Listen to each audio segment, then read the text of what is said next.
Through architectural activism, he has tried to work on inclusive emergency and vernacular architecture for attaining resiliency for marginalized communities in different parts of Bangladesh. In the process, he came to realize that landscape resiliency can bring more positive change than sustainable architectural interventions. Then he decided to learn more about landscape design and action research. In December 2022, Ahmad obtained a Master of Landscape Architecture degree from the Royal Melbourne Institute of Technology, University, Australia.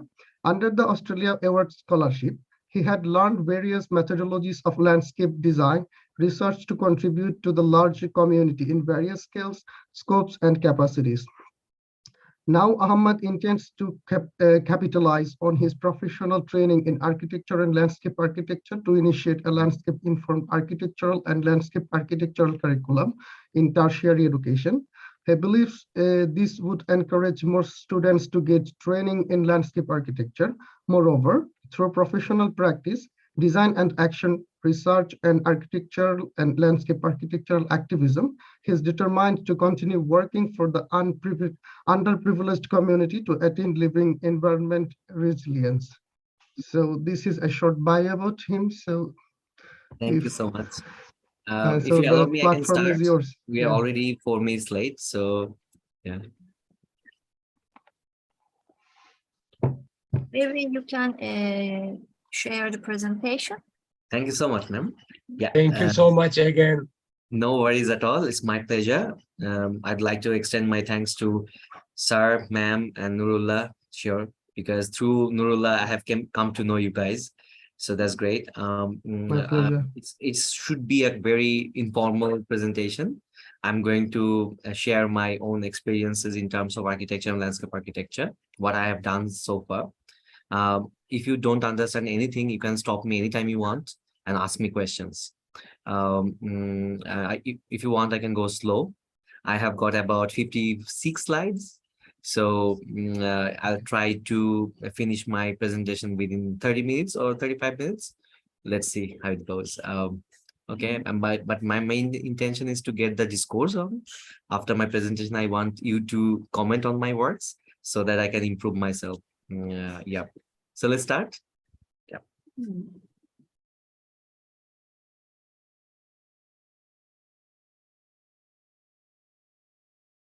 Can you see my screen? Yes, we can see. Yes. Okay, let's start. Okay, I have given this title Architecture plus Landscape Architecture as Activism. So as you understand the word architecture and landscape architecture, that should not be treated as activism, because activism means the policy or action of using vigorous campaigning to bring about political and social change.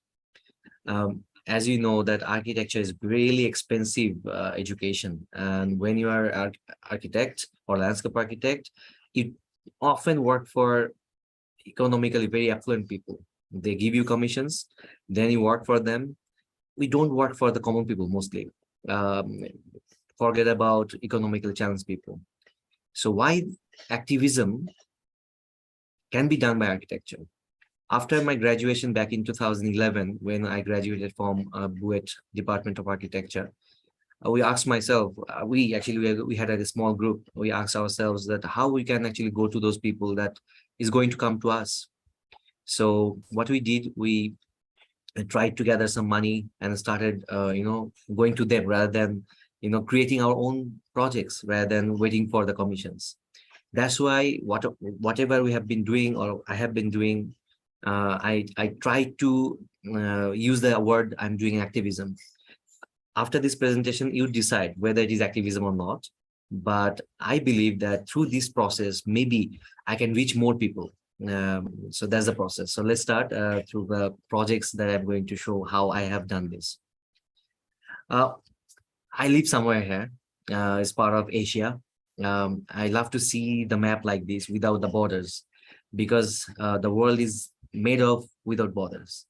We people, we have imposed on it, because landscape doesn't have any boundaries. They have merged together beautifully.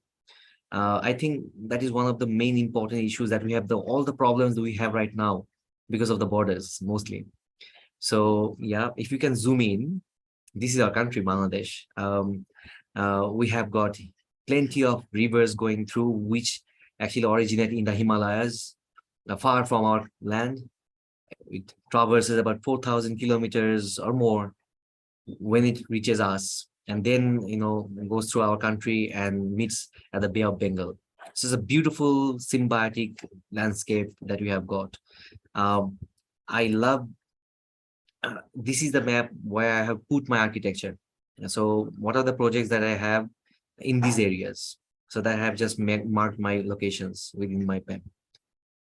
These are the two maps I found really important for my work. One is the soil and one is river, because those two main elements that actually generate the context for architecture or landscape architecture.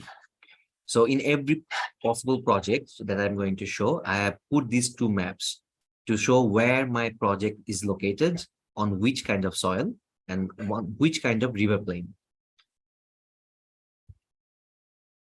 The first project is on, we call it Barin Tract.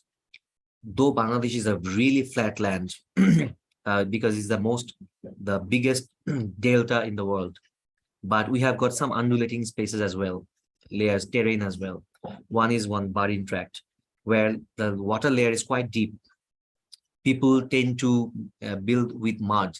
And that's my first task. That was my first task. I went to Nauga, a very eastern northern part of Bangladesh. We went there to build in a very small village. It's a Hindu community. They have got a temple within a beautiful, big, under the large trees of banyan trees. And they have got a dug well. That's the only source of potable water. But though that dug well didn't have any shade or any kind of protection. So we decided to build a small hut so that under scorching sun, someone can actually take some rest, fetch some water, or even have a bath. Or the women, mostly, they can change after having the bath. So this is the first architecture I did. It's a really small mud building with bamboo and corrugated iron sheet. We have done nothing but create a small seating arrangement around the dug well. As you can see here, a small image, and just a pavilion-like architecture. You can see the plan. It's very simple. Dug well, sitting around it, and a changing room. Why I did this project and how it's changed my look, how I see architecture. Because actually I didn't draw on paper, because these are all the drawings I have done after building the building. What we did, we draw on the surface, we draw on the ground. We build this with the people, with their own knowledge. I didn't have any knowledge about mud buildings, they had. But yes, I tried to create some improvisations, like using old potteries or broken potteries, and mix some with lime plaster to create some water resilient plaster system thing. Those are the things we actually tried to create out of the whole discourses, using the local knowledge. At the same time, I'm trying to invent something out of it. The second project is on the southern coastal belt near Bay of Bengal. It is again a collaboration with the local people. We built a small hut, very small hut, using bamboo and thatch. That's it. Within only 15 days. This project was sponsored by an NGO called Building Trust International. What they did, they gathered some international participants around the world, from Australia, from England. They came to learn about local or vernacular architecture through building one. So it was a design and build workshop. So they came here to learn how we live in that particular geological context, and how we treat, actually, in every single year, these people face climatic conditions like cyclones, tidal surge. So it's not easy to live there. So building something resilient against those forces is quite a difficult task. So our task was how to create that.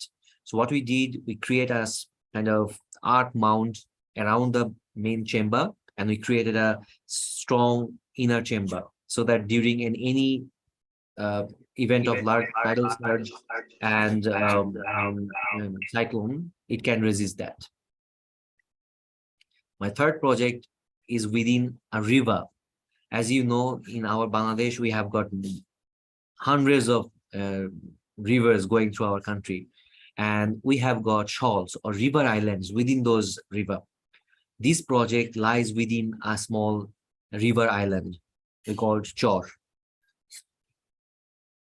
And it's again a small family house.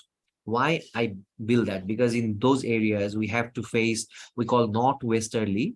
During early monsoon or during summer, we get strong winds from northwestern part of Bangladesh, from Himalayas. That is quite strong wind.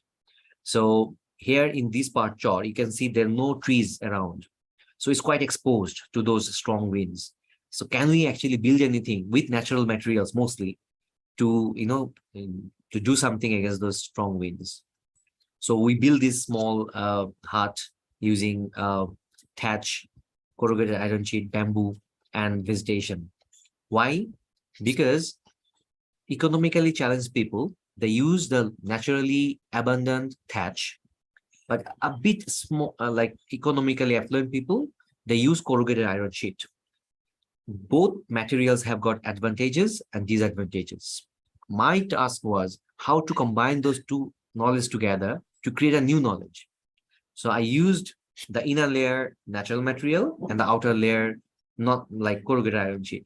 So together, my argument was it would work better against those scorching sun or climate, the strong winds.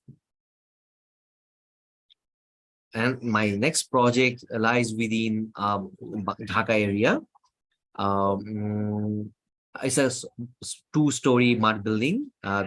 This building was commissioned by my three friends in that area. People are actually destroying or dismantling mud houses, and they have started building brick buildings, burnt brick buildings. But they decided to create or build a building for the local people to offer the kind of social capital here, so that they can come here for medical purposes or some other NGO works. So we build this with absolutely we collected the mud from the site itself, and we use the terracotta tiles for the roof. That's it. Absolutely mud building here. My next project is another coastal area, but this was absolutely a participatory process. These are the buildings that we see in that areas. We built two buildings, one for a farmer and one for a fisherman. They lost their buildings during a strong cyclone called Sidor. It happened back in 2008. Even after more than 10 years, or more, no, not more than 10 years. Yeah, almost 10 years. They couldn't build their home back. They're that poor. So what we did, we tried to gather some money from our university and design together with natural materials, of course, so that they can actually maintain themselves. Because brick buildings or concrete buildings, they're number one, they're expensive to build. At the same time, they're more expensive to maintain. So what we did, and again, I didn't draw any models, draw any drawings. We made a models on site so that the builders, the local builders, can actually build that thing. And I drew that plan afterwards. So these are the two projects we did using local materials. We all the collected materials from the site, around the site, nipa, leaves, the timber, and the bamboo. And that you can see the outcome of this project. And after the project, we saved some money. It's about 120 euros. We built this small micro community gathering hall near the sites. And as you can see, it's made of thatch and mud. Very simple, but it merges with the whole landscape. That's the strength of the vernacular architecture. It generates from the ground and it merges with the ground. My next couple of projects, I initiated a kind of movement we called School Rebuilding Initiative. I used to follow newspapers every single day. And as you know, Bangladesh is a quite dynamic landscape. We face flooding, land erosion, cyclones, a lot of natural hazards. So most of the cases, we couldn't build enough, schools for all the areas. So if you follow the newspapers, you would find that a lot of school just doesn't have any school buildings. So the students are bound to do their classes under the open sun. So what we did, we initiated a kind of movement. So we gathered some money from our, friends and family and tried to build back those schools. If you find the school architecture, it is not at all architecture, because you won't find any aesthetics in it. It's just a provision. We try to set something on their head so that they cannot actually, wet during monsoon. They can actually have some shade under the sun. So these are the projects. You can see what are the before situation and what is the after situation. We didn't do much because we didn't have enough money. We don't have any NGO. We don't have any office. We're just some people who are trying to do some activism. So yeah, you cannot call this architecture rather than activism.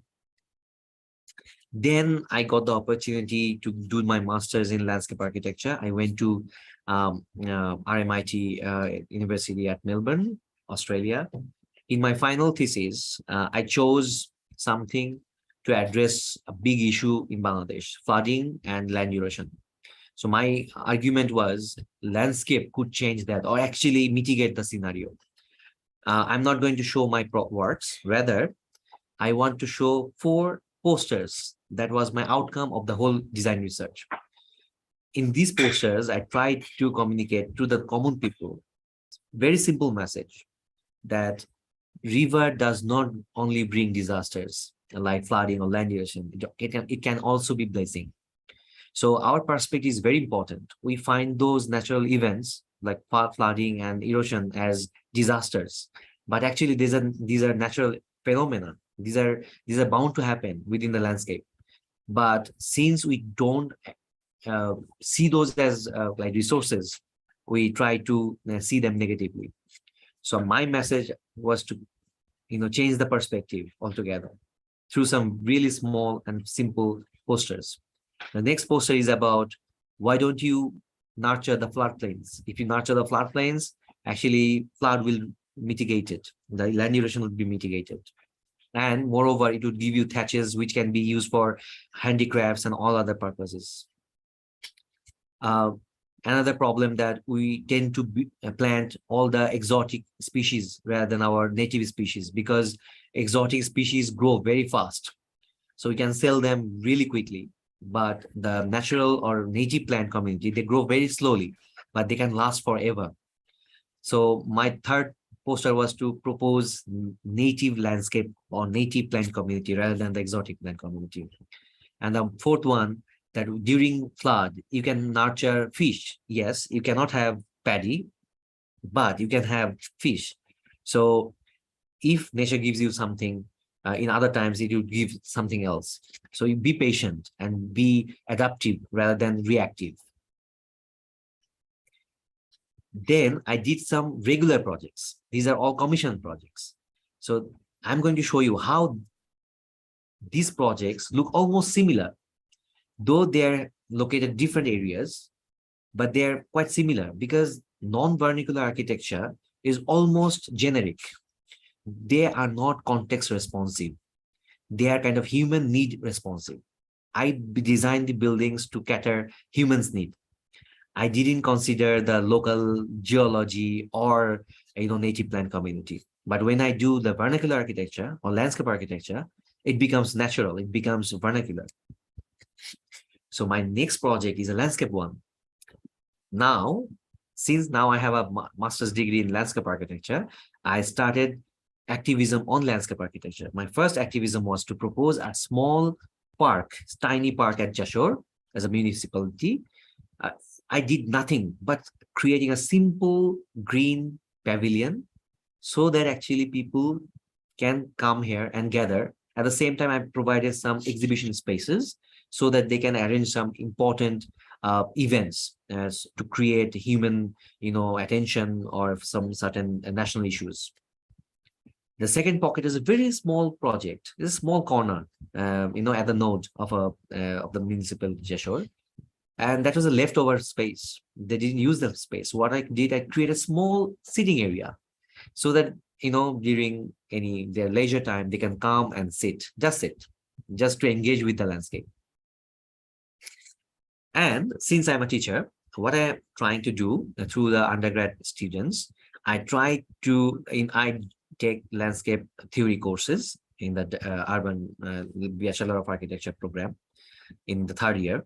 So what I try to do, I try to sensitize them regarding landscape systems through specific plans, how they provide us a lot of things apart from, oxygen or, reducing erosion or, mitigating flood. We actually build buildings, we make a lot of food, we make a lot of handicrafts, but we tend to forget their contribution. Then I try to sensitize them about our native fauna community, like owl or fishing cat or, ghoria, because we don't see them. They're mostly nocturnal. They're very shy. They live within small holes. They come out during night, but when they come out night, they work for us. They eat out all the rodents, all the, impactful things that we don't need for our crops. They eat those, and thus they actually create the balance of the nature. But when you do architecture, we don't know where they live. So if you cut down a big tree, maybe you are cutting down a home for the owl. Maybe you are destroying the edge of a river. You are destroying the home for the fishing cat. So we architects, if we don't know the landscape systems, we don't know about the flora and fauna, you tend to destroy the landscape systems, and you tend to destroy the habitat for a lot of fauna and flora.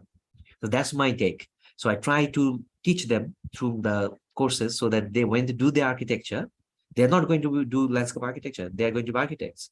So they would be much more sensitive towards natural system. That's my activism through my academia. Then I am fortunate enough that I have got an opportunity to work with a BRAC, the biggest, largest NGO in the world. They have got an Institute of Educational Development. They work with small children for their betterment of the education, so they can be a better citizen in future. So what my role is to convince them or influence them to love nature more.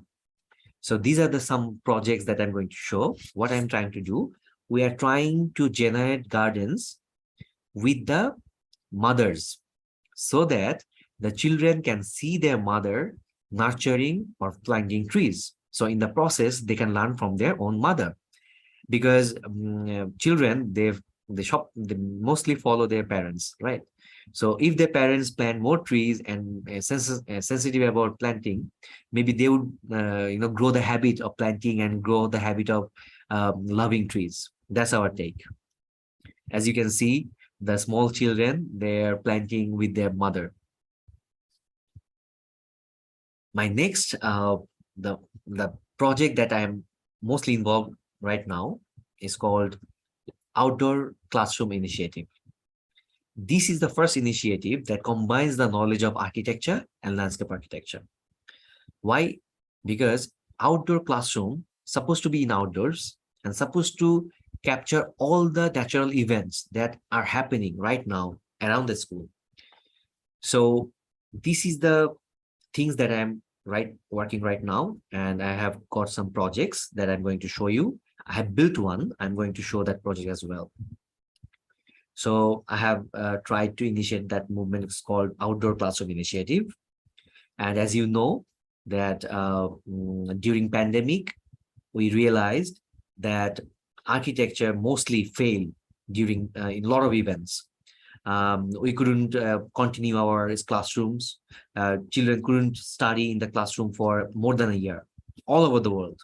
Then they realized, actually, why we can't do our learning environment outside, where there's no restriction, So that's my take. Why we can't building outdoor classrooms along with regular buildings, regular school buildings, so that during any during favorable weather, children can actually learn more under the sun or under the beautiful landscape rather than being in the classroom. So this is the first project we did, is in the hill tracks of Bangladesh. It's called Bandarban. As you can see this image, their architecture is beautiful, terrace architecture, and they build on the slope of the hill. That's why they don't put their foundation into the ground. Rather, they raise their buildings on the slope. They don't create any pressure on the ground. Rather, they very lightly touch the ground. They're very sensitive and very smart, because during monsoon, they would have to face strong water force, and during the strong wind as well, and at the same time wild animals. But when they build the school buildings, they're quite similar to the flatland, not using vernacular techniques, rather than using really like borrowed idea of corrugated iron sheet and concrete posts. So my argument was, why you can't build something like your own architecture? So what we did, we tell them, why don't you gather all the resources from the hill? We got the bamboos, we got the timber, and we got the thatch. And we hired only native craftsmen, builders, so that we don't need to teach them about their own technique. Eventually, we made this small outdoor classroom. We had a shaded person and we had a unshaded portion, where there's a pavilion-like classroom during early morning, or when there's a favorable weather, they can sit outside under the sun. And when there is not favorable weather, they can sit under the shade of thatch roof. So as you can see, all the indigenous community children, they're having their classes over there. And I look at the view of the classroom. The background is beautiful hilly areas, and this is the classroom. And I argue that is far more impactful than the regular classrooms. Look at that. The background is their para, we call the village. That's their para. They come from those houses, and that's their school. So yeah, it merges with the whole landscape. They don't confine within a tiny building. They can watch, they can hear birds singing, so that's the landscape, and that's the architecture together. This is another project that I already proposed. I hope we get some funding from Australia Alumni Association.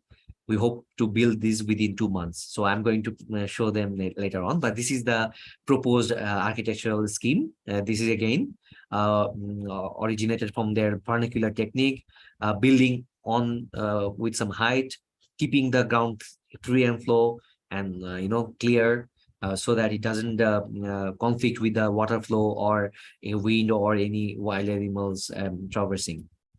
And this is another outdoor classroom for the Jashore. Here we have created 2 parts. We have built a art mound outdoor classroom, at the same time shady part, so that during favorable weather, children can sit outside. They can use that as a kind of watching movies or documentaries, or they can have the classroom under the shade. So these are the 3 outdoor landscape outdoor projects that I have done so far. I'm hoping to build those more. So this is my last project that I would have shown you. This is my kind of request to you guys. Why can't we make a kind of design and build workshop in Bangladesh? You can come here. You can share the this idea of native landscape and vernacular architecture, and together we can build something for the children. And it would take about 1 week or 2 weeks max, and it would cost about only 2,000 to 3,000 euro. So it should not be an expensive one. At the same time, through process, you would learn about vernacular architecture of Bangladesh, and children of our country would get an outdoor classroom through the process. So that's my presentation. If you have any questions, thanks for your attention. Thank you very much. It was a nice presentation about landscape and architecture. Yeah, thank you. Thank you very much for your outstanding presentation. I've got a question, like couple of Sure, sure, comments and also sure. like can comment.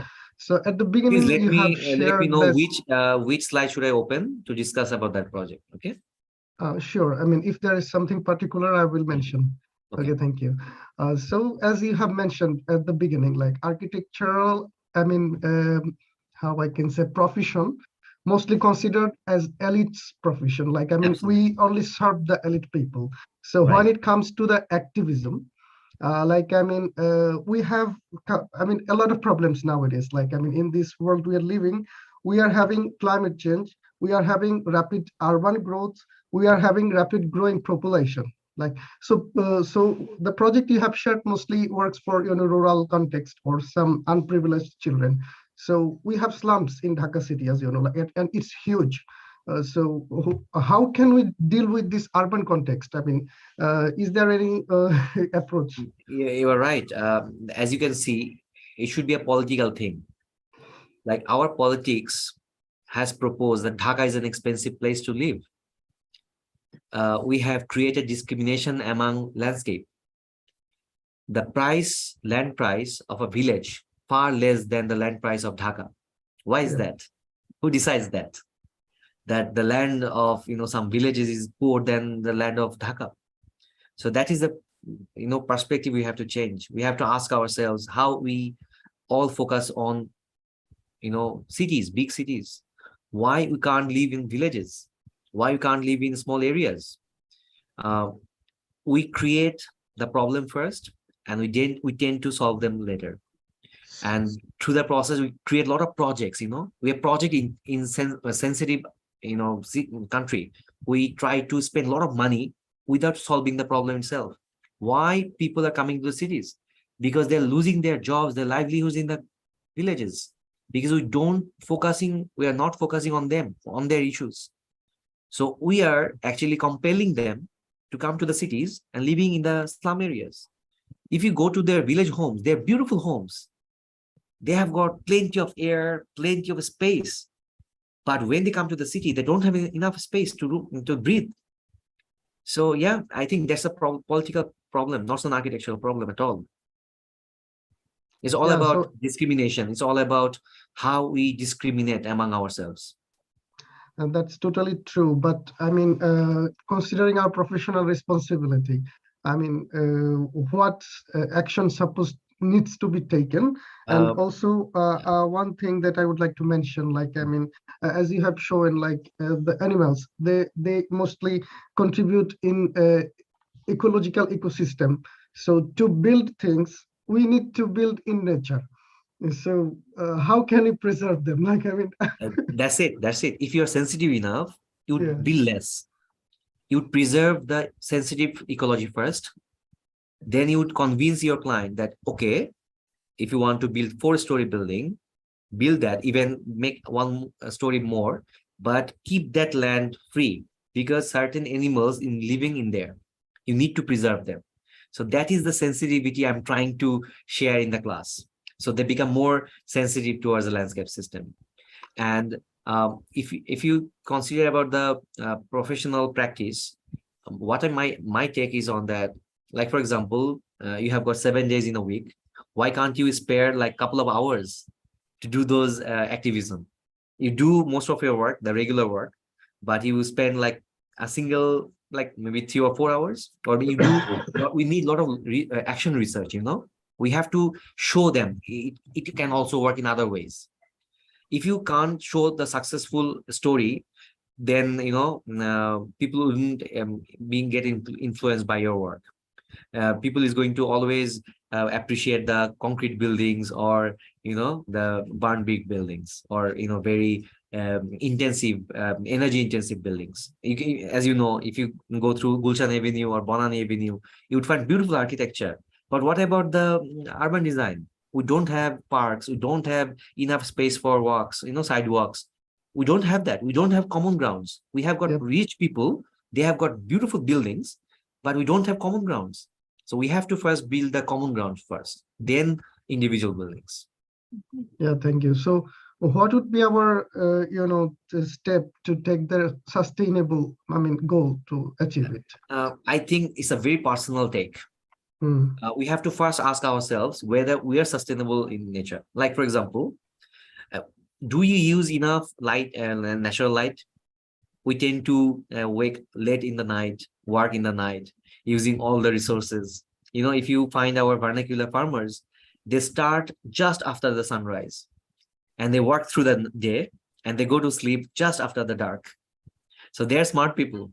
They don't kind of depend on energy, rather than they live on passive energies. So that's why I started learning about vernacular architecture, because vernacular architecture is only thing that would teach you how to use resources and how to do cycle thing. Like in cities, we use thing, we make waste and leave them. But in rural areas, you won't find any dustbin, because they use every single thing. They don't have any waste in the first place. In cities, we have got garbages because we don't have the cycle of the resources. And that's the main thing. We have to ask ourselves, whether we are enough sustainable in our daily lives. Then comes architecture, because architecture is nothing but the extension of your lifestyle, right? Yeah. So the way you live, architecture should reflect that. Yeah, thank you very much. It's clear. Do you have another question, Kemalcan? Maybe not question, but it can be comment. Yes, please. Thank you very much for the very inspiring presentation. My pleasure, sir. They are all, as you said, very modest, but great achievements. Maybe in terms of scale, they are modest, but they are reflections of your dedicated efforts. Thank you, sir. And a great sensitivity towards our natural environment, as you said. Nowadays, we are all discussing our incorrect perspectives about our natural environment. Mm-hmm. So we have to change it. I agree with you. This cycle of resources, the points that you just raised about vernacular settlements and architecture. The interesting thing about them is their principles are universal, but the way they do it is local. So yes, when you talk about Bangladesh, I'm easily I can think about Turkey, and we can understand you very successfully. And thank you for your proposal to work together. I hope we can realize it in the near future. And to conclude, thank you. No, thank you so much. Our faculty of architecture. Is there any questions from our students? I'd love that. I need that actually. Yes. Yeah. Yes. Anything. Generally, they don't ask. No, it's normal. Do you have a question? Any comment or anything? Anything? Any queries? Yeah. Just a reaction is enough for us. Yeah. Hocam, can I say something? Absolutely. Yes, Please. sure. What I want to say is you don't seem to be doing much, but you actually show us you're doing a lot by taking advantage of nature, because it's an easy way to do something with money.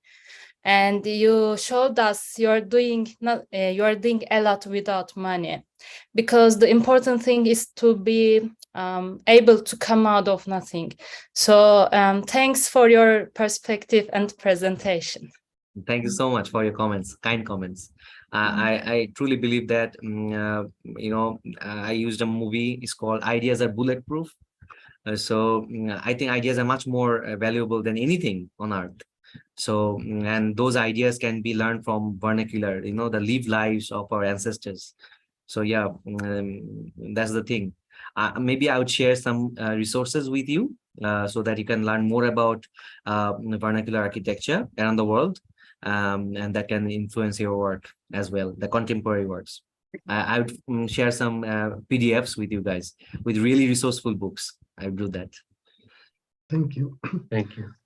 Yeah, and I think I can contribute with something. Like, I mean, a previous month, like, I mean, a few months ago, I had a question to someone, but I wasn't satisfactory by their answer. So the thing is, like, I mean, it's not only for Bangladesh, it's worldwide mostly. Like, I mean, when we faces some natural disaster, then we come up to solve them. And like, I mean, for immediate shelter, or there are some water scarcity, then there are waterborne diseases, then we try to prevent them.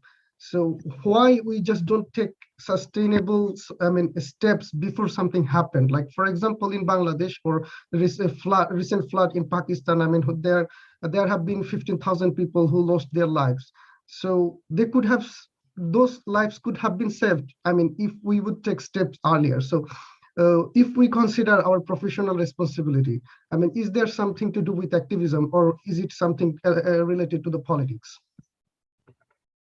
Yeah, surely, but we have to also spend some time learning about our landscape systems. Like, for example, we know about the plates. They would actually change their courses over time. So we learn, we have, as an architect, as a fraternity of architecture, we must know to map the geological context, actually where to put your buildings first. If you put your buildings on the danger ground, you have to face the consequences. For example, in Bangladesh, if you build something on floodplain, you have to face the flooding. You have to keep floodplain free. You have to use those places for other purposes like farming or fishing. So that's my first responsibility, to map our geological context, where to build buildings and where not to build buildings. That's our first task. Then how we can build safer, how we can build using natural resources, how we can build less. As you know, if you consider climate change, architecture itself is responsible for creating those carbon emissions. So we have to be sensitive, absolutely. We have to learn how to build less. So yeah, that's my take on that. Yeah, thank you. Okay. Another question or comment? I think it's okay. Thank you very much for your presentation. No problem, anytime. I'm really looking forward to working with you guys in the near future, so that we can learn more from each other and maybe share our cultural views, how we see our lives and how we live our lives. Yeah, that would be fantastic. Okay. So it's okay, I think. I'm going to share my presentation with you all. So if you have any question, you can email me or Okay. And we have a YouTube sharing, and I will send you the link. Okay. Thank you. Thank you very I'd like much. to see you again. Bye-bye. Welcome. Bir fotoğraf alsak mı hocam? Alalım. Bir açabilir misiniz arkadaşlar? Müsait durumda olanlar Ama açabilir. konuşmacımız gitti maalesef. Aa, Bağlanmasını rica edebiliriz isterseniz. Tamam, bir daha rica ederim. bir hatıra Tamam, fotoğrafı alalım. Müsait olanlar açabilirlerse kameralarını. Lütfen geldi. Bir su var. Bir su, nasılsın? İyi misin? Ece? İyiyim hocam, teşekkür ederim. Siz nasılsınız? İyiyim. Şerife? Nasılsın? Merhaba. Tamam, sağ olun. Siz nasılsınız? Ben de iyiyim. Batuhan da burada. Ayşe. Ayşe hocam da burada.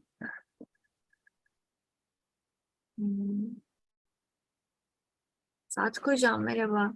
Wow, hocam. Merhaba.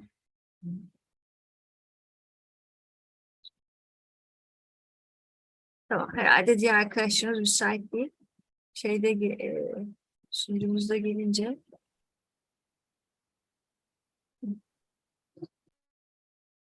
İbrahim Hocam, merhaba. Burada mısınız? Hocam burada olmaya çalışıyorum. Yani böyle hastalıktan yani çok arzu ediyorum. Çok rahat dinleyeyim istedim ama biraz kafalım şey oldu. Kusura bakmayın. Uykucum olsun. Bu kadar gelmeniz yeter. Ne güzel. Ne güzel güzel. Kendimi aslında. Böyle okulda gibi hissettim. Ne güzel.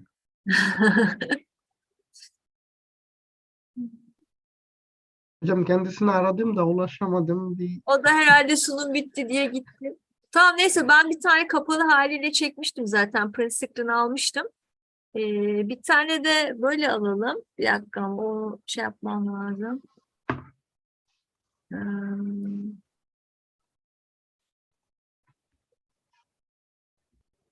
Bir dakika bekleyeceğim.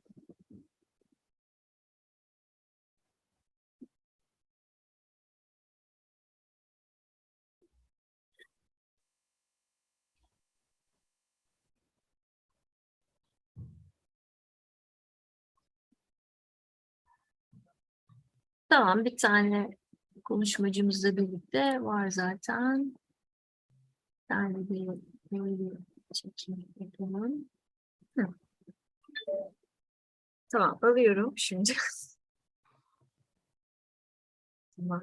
Peki, teşekkür ederiz herkese. Görüşürüz hocalarım. Biz Görüşürüz. teşekkür ederiz. Biz Kapatıyorum. teşekkür ederiz hocam. Güle güle.